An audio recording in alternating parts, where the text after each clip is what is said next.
Hey guys, I am Big and Scary. I'm bringing you another StarCraft 2 replay, this time featuring in our bottom left-hand side Echo's Clockwork, our orange Zerg, and in the top right we have Echo's Ostron, our yellow Terran. This is game 2 between the two individuals, Zerg versus Terran.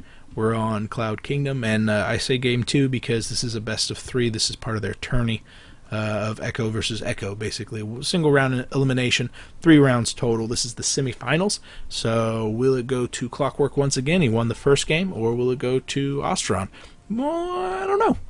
Zerg versus Terran. It's a pretty cool matchup. Clockwork secured a very early economic lead by forcing Ostron basically to stay on 2 bases when he really wanted to take third. Ostron tried his hardest with a Hellion Banshee composition. However, it kind of fell on its face because he could never really get in there and do damage to the mineral line Echo. Clockwork had roaches out, but by the time the Hellions actually made their presence known, because Ostron had to deal with that early pressure coming out of Clockwork.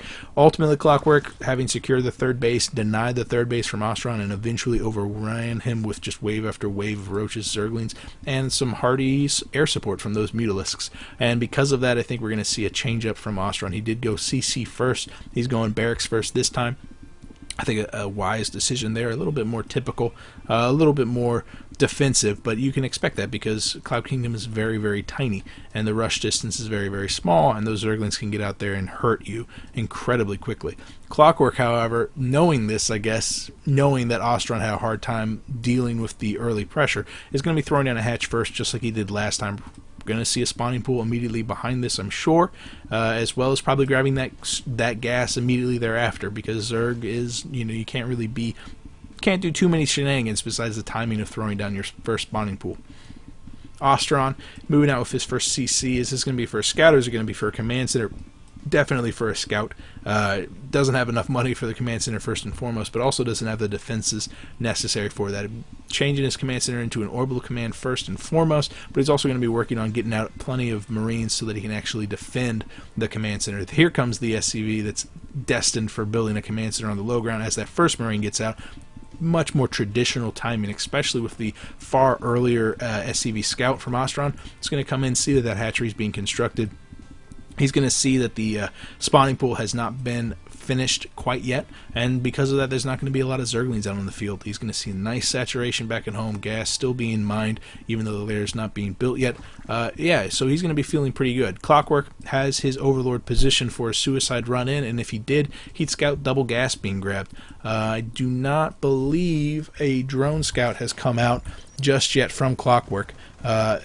Because of that, I think he is going to suicide in an Overlord eventually, but right now he's just positioning his Overlords right within range of the gas. Just get that gas timing first and foremost. Ostron did eventually go for mech, so I think this is Ostron still going for mech, still grabbing that double gas timing. We don't see any add-ons being added to the barracks. No tech lab's going to be working on STEM just yet.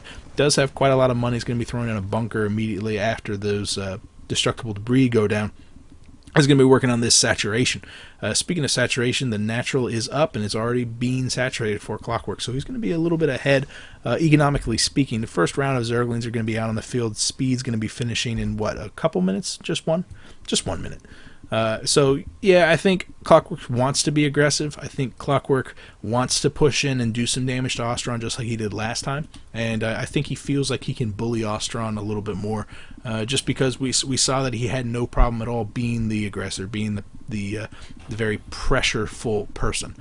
Conversely, Ostron has had no problem securing his natural. These 4 Zerglings are not going to be able to do any damage to that bunker that's completely filled with Marines. Good unit control there by Ostron, realizing that the Zerglings might barely make it out of range from that bunker, so he pulled his Marines out.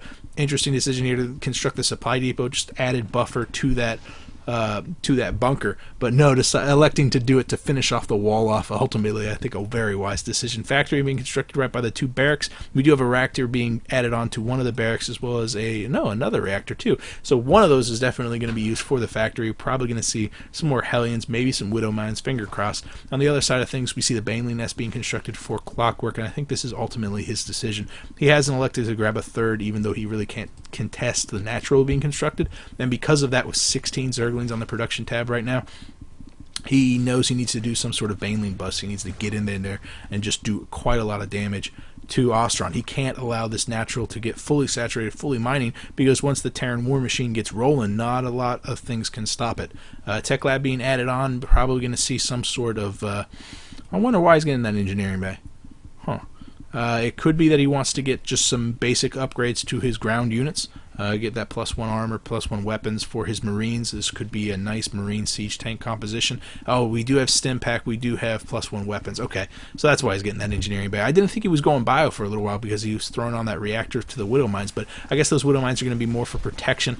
Good timing here for Clockwork to push in with so many of these Banelings, and unfortunately those Widow Mines have already fired off on the handful of Zerglings that were there first. The Banelings kind of blowing their load on the bunker, not succeeding in getting in there, but they are succeeding in doing quite a lot of damage. 4 more Banelings pushing their way in, the Marauder blocking the path, eventually going down. 3 Banelings remaining, 2 Banelings remaining. The last Marine get targeted down.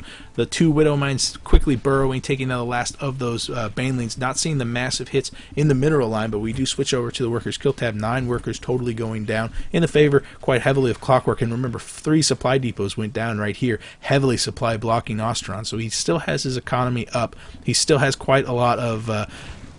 he still has his orbital command, but there's so many Zerglings streaming into the base, and the cooldown for the Widow Mines is just not enough.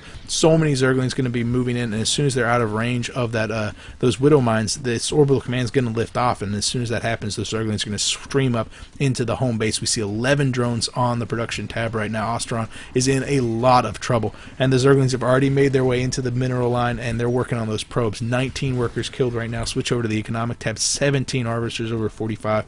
Oh, poor Ostron. Clockwork's going to be taking this game 2-3. It looks like he's going to be moving on to the finals. And, oh man, the orbital command actually ended up going down. Ostron's going to have to tap out. Ultimately, I think Clockwork just read this correctly. He knew that he could not afford to have this natural go out unless he was going to be grabbing his third, and I guess he just didn't want to. Go for that Baneling bust all in, and it definitely worked. He destroyed the saturation down here, the natural, busted down the front door, and then followed through with that 1-2 punch, just an extra stream of Zerglings. Splash damage from Widow Mines is absolutely fantastic against the Zerglings as long as they want to play ball. If they want to bunch up, if you have chokes ready-made, like the choke up here, those Widow Mines can do a massive amount of damage, but whenever it's just a stream of Zerglings at maximum, you can get like 4.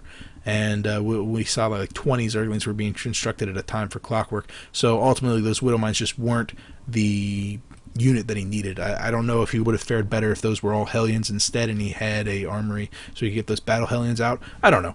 I think Ostron did a good job with this. I think he's got excellent unit control. I mean, we saw that with the Marines in the bunker. We saw that with quickly burrowing down his Widow Mines. I don't think he lost a single one in this entire matchup. But I just think Clockwork is a Grandmaster player, and he's really, really good. Regardless, he's going to be in the next round, so we look forward to another game of him, and I also look forward to seeing other games from Ostron. I will see you guys later. I am Big and Scary. Bye.